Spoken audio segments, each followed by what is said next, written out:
मैं ओम प्रकाश सागर आप सभी का स्वागत करता हूं ज्ञान सागर यूट्यूब चैनल पे। आज हम लोग पढ़ने वाले हैं ईवीएस यानी पर्यावरण अध्ययन क्लास 5 का। इसके पहले क्लास 3 और क्लास 4 का ईवीएस हो चुका है, जिसका लिंक इसके डिस्क्रिप्शन बॉक्स में है। अगर आप नहीं देखें तो उस क्लास को भी आप दोनों क्लासेस को देख लीजिए। ये जो क्लास है आपके सीटेट 2022 के लिए अति महत्वपूर्ण है। अगर आप इन तीनों क्लास को देख लेते हैं तो फिर से आपको ईवीएस पढ़ने की ज़रूरत नहीं होगी, एनसीईआरटी पढ़ने की ज़रूरत नहीं होगी, क्योंकि ये एनसीईआरटी का एकदम निचोड़ है। सो आप इसको ज़रूर पढ़िए, देखिए और अपने दोस्तों तक ज़रूर शेयर करिए। अगर नए हैं, अभी तक इस चैनल को सब्सक्राइब नहीं किए हैं तो ज़रूर सब्सक्राइब करिए। आपको आगे भी इस तरह के वीडियो मिलते रहेंगे, क्लासेस आपको मिलते रहेंगे, जिसका फ़ायदा आप लेते रहेंगे। आइए स्टार्ट करते हैं आज की क्लास। हमारे देश में पाए जाने वाले सांपों में केवल 4 तरह के जो सांप होते हैं वो जहरीले होते हैं। ये कौन कौन से हैं? नाग है, करैत है, अफाइया और दुबोलिया है। ठीक है, ये 4 तरह के जो सांप होते हैं हमारे देश में, ये जहरीले होते हैं, याद रखेंगे। आगे बात करते हैं तो सांप के जहर को ख़त्म करने के लिए सांप के जहर से ही एक दवा बनाई जाती है जिसका नाम है सीरम।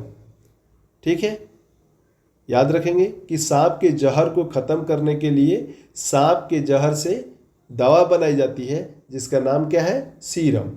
ठीक है, सपेरों के नाच को कालबेलिया कहा जाता है। क्या कहा जाता है?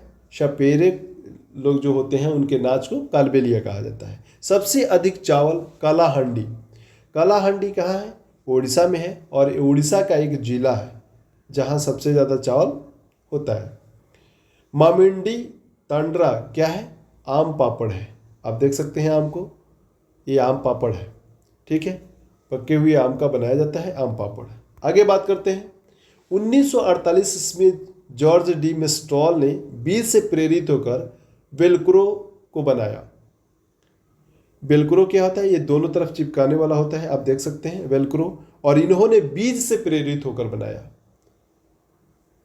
बीज से प्रेरित होकर इन्होंने बनाया। ये जॉर्ज डी मेस्ट्रॉल है। और इसी बीज से, ये एक बार की बात है कि ये घूमने गए थे अपने कुत्ते के साथ, और जब घूम कर लौटते हैं घर तो देख रहे हैं कि इनके शरीर में और कुत्ते के शरीर में भी ये बीज चिपका हुआ था। उसी को देखकर इनको आइडिया आया और इन्होंने वेलक्रो का निर्माण कर दिया।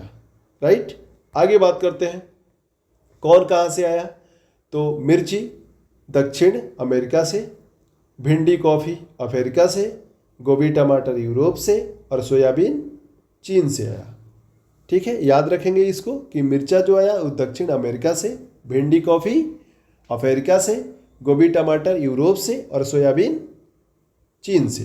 राइट, आगे बात करते हैं गढ़सीसर 650 साल पुराना तालाब है। यहाँ 9 तालाब एक साथ एक दूसरे से जुड़े थे। अब इसे गढ़ीसर झील भी कहा जाता है, और यह राजस्थान के जैसलमेर में स्थित है। उस समय इसका निर्माण करवाया गया जब पानी का कोई सोर्स नहीं होता था, कोई स्रोत नहीं होता था, नहर वगैरह नहीं होता था, तब इसका निर्माण कराया गया था पानी के लिए। ठीक है, आगे बात करते हैं अलबिरूनी। अलबिरूनी की बात करें तो एक यात्री था जो उज्बेकिस्तान से आया था, भारत आया था, यही है। और अलबिरूनी की बात करें तो ये एक खगोल शास्त्री, गणितज्ञ और दार्शनिक थे। इसके 1000 जन्म के 1000 साल होने पे 1973 ईस्वी में डाक टिकट भी छपी थी। ठीक है, याद रखेंगे अलबिरूनी के बारे में कि यह एक यात्री था जो भारत आया था। कहाँ से? उज्बेकिस्तान से। और ये क्या था? खगोलीय शास्त्री, गणितज्ञ और दार्शनिक था। और इसकी 1000 साल इसके जन्म के होने के बाद 1973 ईस्वी में डाक टिकट भी छपी थी। ठीक है, आगे की तरफ बढ़ते हैं। जोधपुर और आसपास इलाके में सूखा पड़ा हुआ था कब? 1986 ईस्वी में। दुनिया का सबसे नमकीन सागर मृत सागर है और इसके 1 लीटर पानी में 300 ग्राम नमक होता है। ठीक है, आगे बात करते हैं। दांडी यात्रा 1930 ईस्वी में हुआ और यह अहमदाबाद में ये दांडी तट स्थित है। ठीक है, आगे बात करते हैं। मलेरिया, सिनकोना पेड़ की छाल से मलेरिया बुखार की दवा बनाई जाती है। पेड़ होता है सिनकोना, जिसकी छाल से मलेरिया की दवा बनाई जाती है। इसमें क्या होता है कि ठंड कंपकपी के साथ बुखार होता है। मच्छर की अगर बात करें तो मच्छर से मलेरिया, डेंगू और चिकनगुनिया होता है। ठीक है, मच्छर से मलेरिया फैलने का खोज रोनाल्ड रोस ने दिसंबर 1902 ईस्वी में किया और इसके लिए उन्हें नोबेल पुरस्कार भी मिला।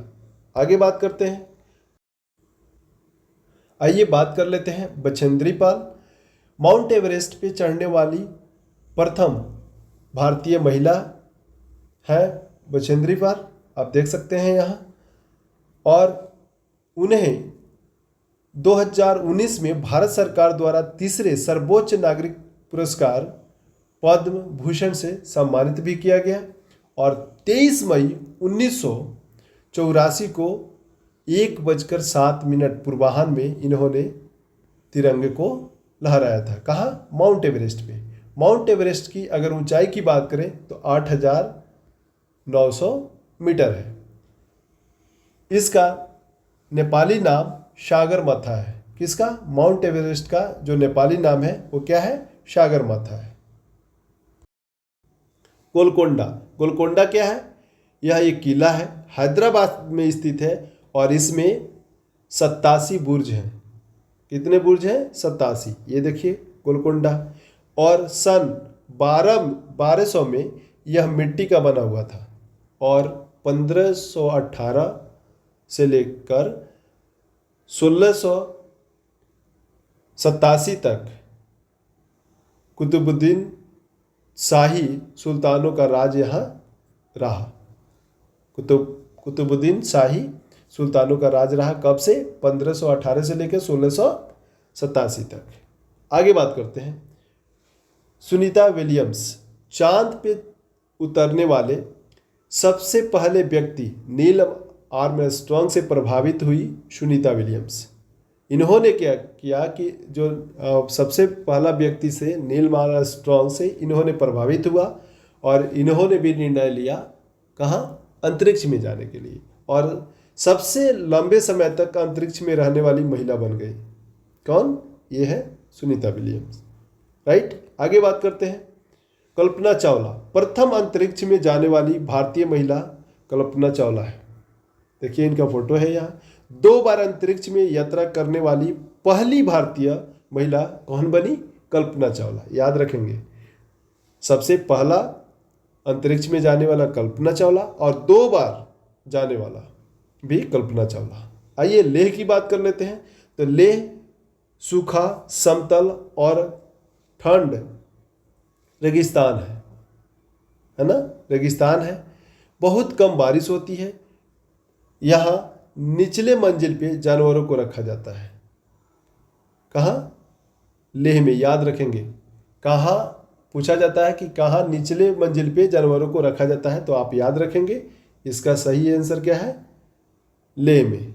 ठीक है, आगे बात करते हैं। कर्णम मल्लेश्वरी, यह एक वेट लिफ्टर यानी भारोत्तोलक है और ये आंध्र प्रदेश की रहने वाली है। भारोत्तोलक है और आंध्र प्रदेश की रहने वाली है। इनके पापा पुलिस में हवलदार हैं और जब ये 12 साल की थी तभी से वजन उठाने का अभ्यास करने लगी थी और अब वे एक बार में 130 किलो तक वजन उठा लेती हैं। कर्णम ने भारत के बाहर 29 मेडल, कितना मेडल? 29 मेडल जीते हैं और इनके अलावा 4 बहनें भी हैं, वो भी भार उठाने का अभ्यास करती हैं, वजन उठाने का अभ्यास करती हैं। चंगपा की बात करें तो चंगपा घुमंतु लोग होते हैं जो भेड़ बकरियों के झुंड को लेकर अलग अलग जगहों पे जाते रहते हैं। इनका जो टेंट होता है जिसको कहा जाता है रेबो, और दुनिया में मशहूर पश्मीना शॉल यह 5000 मीटर की ऊंचाई पे रहने वाली बकरियों की एक खास नस्ल से बनाई जाती है। किसको? पश्मीना शॉल। याद रखेंगे, पश्मीना जो शॉल होता है वो 5000 मीटर ऊंचाई पे रहने वाली एक खास नस्ल की बकरियों की बाल से बनाई जाती है। और इन बकरियों की जो बाल होती है बहुत पतले होते हैं, और इसी के कारण बाल पतला होने के कारण इससे बनने वाले शॉल मशीन से नहीं हाथ से बनाए जाते हैं, और एक शॉल को बनाने में 250 घंटे लगते हैं। ठीक है। इनके भेड़ बकरियों को रखने का जो जगह होता है जिसको लेखा कहा जाता है। चंगथांग इलाके में जो टेम्परेचर होता है वो 0 डिग्री से काफ़ी कम होता है। देखिए कितना मुश्किल होता है, 0 डिग्री से भी बहुत कम होता है। कहाँ? चंगथांग इलाका जो होता है वहाँ का। आगे बात करते हैं श्रीनगर में हाउस बोट जिसकी लंबाई 80 फीट और चौड़ाई 9 फीट होती है। यहाँ लकड़ी की जो बोट होती है जिसको डोंगे कहते हैं। यहाँ डल झील है और झेलम नदी भी है। उसके बाद बात करें कि बाहर की ओर उभरे घरों को क्या कहा जाता है? डब कहा जाता है। ठीक है। भूकंप अहमदाबाद में 26 जनवरी 2001 में आया था। याद रखेंगे, पूछा जाता है। और बच्चू का प्ले ग्राउंड कहाँ है? मुंबई में है। तुरांग किसको कहते हैं? जंगल को कहा जाता है। ठीक है। तुरांग किसको कहा जाता है? जंगल में। एक कुडुक भाषा है, जो कुडुक भाषा झारखंड के आदिवासियों की एक भाषा है। कुडुक भाषा में जंगल को क्या कहा जाता है? तुरांग। याद रखेंगे, जंगल को क्या कहा जाता है? तुरांग कहा जाता है। आगे बात करते हैं। जंगल अधिनियम 2007 यह कानून आदिवासियों के हक दिलाता है जो कम से कम 25 साल तक जंगलों में रहे हैं, उनका हक दिलाता है। मिजोरम की बात करें तो 3 टीन जमीन, इसका क्या मतलब है? यानी उतना जमीन जिसमें 3 टीन बीज को बोया जा सकता है, उसको 3 टीन जमीन की बात करते हैं। यहाँ झूम की खेती होती है और यहाँ के नाच को चराओ कहा जाता है। याद रखेंगे, झूम की खेती कहाँ होती है पूछा जाता है, और मिजोरम की नाच को क्या कहा जाता है? तो चराओ कहा जाता है। आगे बात करते हैं। मटर के प्रयोग किसने किया? ग्रेगोर मेंडल ने किया था। ग्रेगोर मेंडल ने किया था। 1822 ईस्वी में ऑस्ट्रिया में एक किसान परिवार में इनका जन्म हुआ था, और ये 7 साल के उम्र में एक मठ में रहते थे, और 28,000 पौधों पर इन्होंने प्रयोग किया है। ठीक है। पुरणपोली क्या है? पुरणपोली पूछा जाता है कि क्या है?